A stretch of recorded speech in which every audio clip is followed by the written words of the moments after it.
घड़ी का वर्णन दिया जाता है, लेकिन मेरा जहां तक मानना है, जैसे ही पदार्पण हुआ, अरे देखा तो महाराज एकदम वहां की ऐसी दुर्दशा थी कि वहां पर भीम भी रोता है भैया, अर्जुन भी रो रहा था, द्रौपदी भी रो रही थी।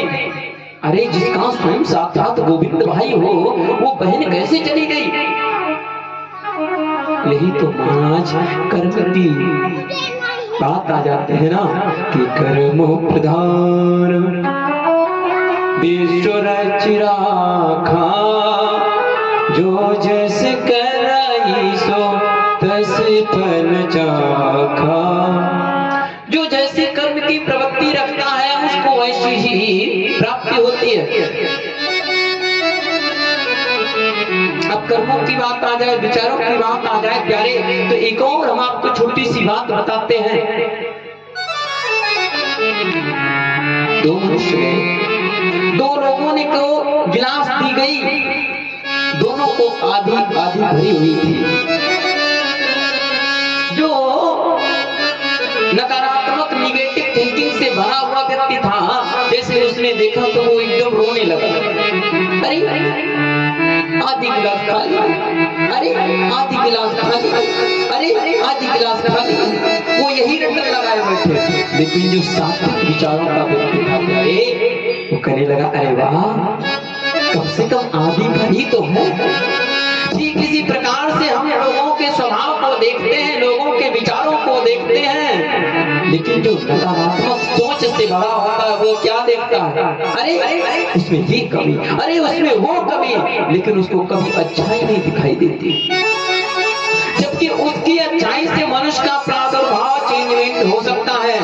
आज हमारे देश के लोग राम को मानते, राम की नहीं मानते। लोग कहते हैं कि मैं तो महात्मा बुद्ध को मानता हूँ, लेकिन महात्मा बुद्ध की एक नहीं मानते। क्या महात्मा बुद्ध को खाक मानते हो?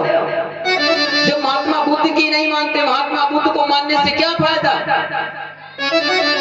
राम को मानते लेकिन राम की नहीं मानते। राम की अगर मानते होते तो उसमें एक गोस्वामी जी ने चौपाई का वर्णन दिया कि प्रातः काल उठ के रघुनाथा, मात पितई गुरु ना वही माथा।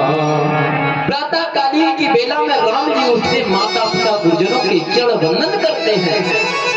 और रावण के लिए भी उसके वंशज में भी एक चौपाई लिखी गई, क्या? बड़ी खल बहु चोरे जुआरा, जेलम पट पर धन पर धारा, मां नहीं मातो पिता नहीं देवा, साधु निशन कर वा वही सेवा, जिनके यह चरण भवानी, सोने चर श्रम जानव प्राणी। बाड़े खल बहु चोर जुआरा, जहां पर जुआ होता हो, मदिरा का पान होता हो और दुष्ट प्रवृत्ति के व्यक्ति हो। तेल पट पर धन पर धारा, जो पराई स्त्री से मोह करते हो। मां नहीं मां तो पिता नहीं देवा, जो माता पिता की बात को ना मानते हो। सो निश्चर सम जानो प्राणी, ऐसे मनुष्य को निशाचर ही जानना चाहिए। कोई निशाचर के सिर के जमे नहीं होते प्यारे, वो तो प्रवृत्तियों से मनुष्य होता है। जिसकी प्रवृत्ति सुंदर हो गई, जिसकी प्रवृत्तियों का बदलाव हो गया, वो मनुष्य परमात्मा को पाने में जरा समय नहीं लगाता। कोई शरीर का नाम महात्मा नहीं है, कोई वस्त्रों का नाम महात्मा नहीं है। अरे महात्मा तो स्वभाव का नाम है प्यारे, संत तो स्वभाव का नाम है। अगर आपको कोई गालियां भी दे, आपको कोई अपशब्द भी कहे, अभद्र टिप्पणियां भी करे, चाहे समाज में चाहे अकेले, लेकिन याद रखना संत कभी जल्दी उसका उत्तर नहीं देते, क्योंकि संतों को पता है कि इस शरीर के लिए मान सम्मान, इसके लिए प्यारे जो कहो वही करो। लोग क्या कहते हैं और लोग क्या कहेंगे, इस पर विचार करना यदि आपने सीख लिया तो फिर ये विद्वान और संतों का प्राकृत भाव नहीं है। ये तो वो व्यक्ति मूर्खों की श्रेणी में चला जाता है। आज हम लोग कथा में प्रविष्ट करते हैं, लेकिन ये बात इसलिए बतानी अति आवश्यक थी प्यारे कि हम लोगों को गोविंद की यदि प्राप्ति होगी तभी प्राप्ति होगी जब निर्मल मान जन सो मोहि पावा, मोहि कपट छल छिद्र न भावा।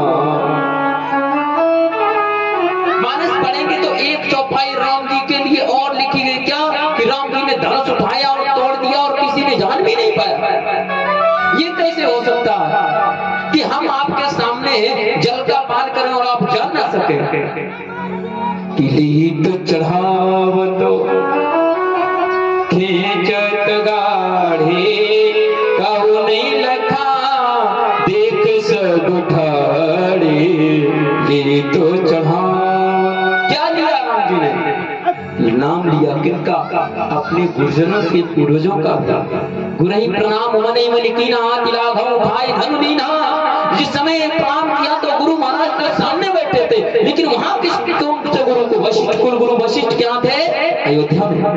उन गुरु जी को प्रणाम किया कि गुरुदेव मर्यादा बच्चे की जा रही है, रक्षा करना। और जैसे ही मेरे गोविंद मेरे प्रभु ने जैसे ही स्मरण किया, गुरु कृपा हो गई। और जैसे ही प्यारे गुरु कृपा हुई तो देखा लिया और चढ़ाया का पुष्प, वो महात्मा दधीच की पिनाक की बनी हुई हड्डी का धनुष था, उस पर पुष्पांजलि अर्पित की। और जैसे ही पुष्पांजलि अर्पित की, खेचत गाड़े। जब एक बात ये पॉइंटेड की बात हर मनुष्य के लिए है कि जब परमात्मा